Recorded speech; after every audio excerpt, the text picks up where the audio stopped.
An astonishing new report has claimed a hole in the ozone layer may be protecting parts of Antarctica from global warming. The report says the frozen continent may be cooling, adding fuel to the climate change debate ahead of the Copenhagen Climate Conference in 2 days.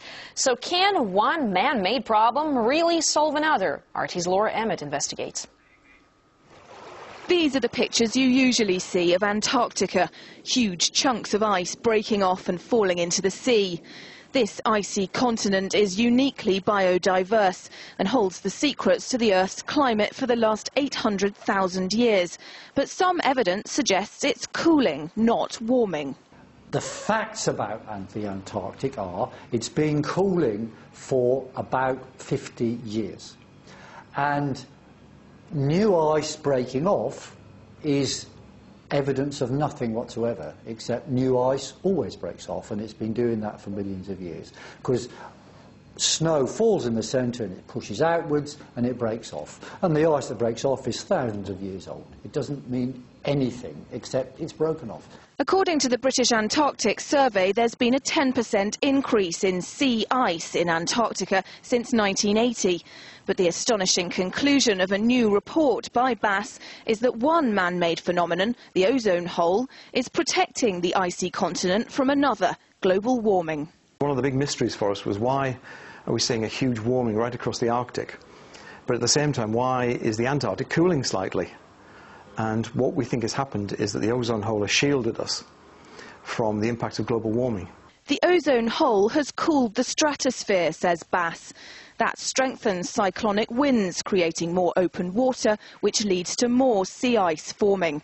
Climate change skeptics say the hole in the ozone layer is just a convenient explanation for the cooling to fit in with the man-made climate change dogma. According to them, the hole would have no effect.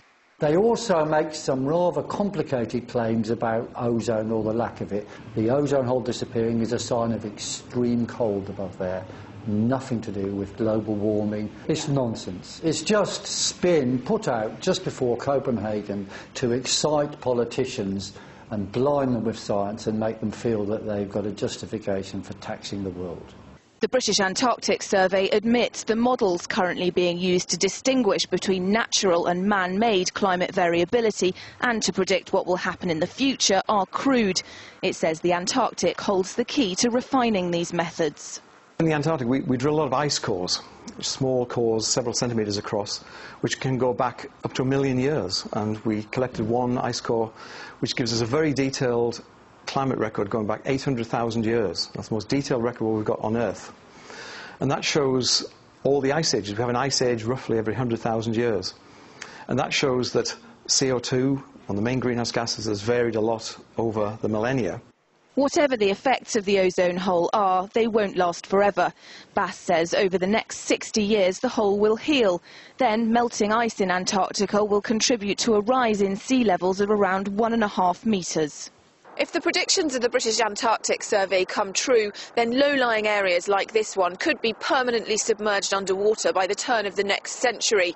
And with just 2 days to go ahead of the Copenhagen conference, serious uncertainties remain about the causes and extent of climate change among politicians and scientists alike. Laura Emmett, RT, Essex.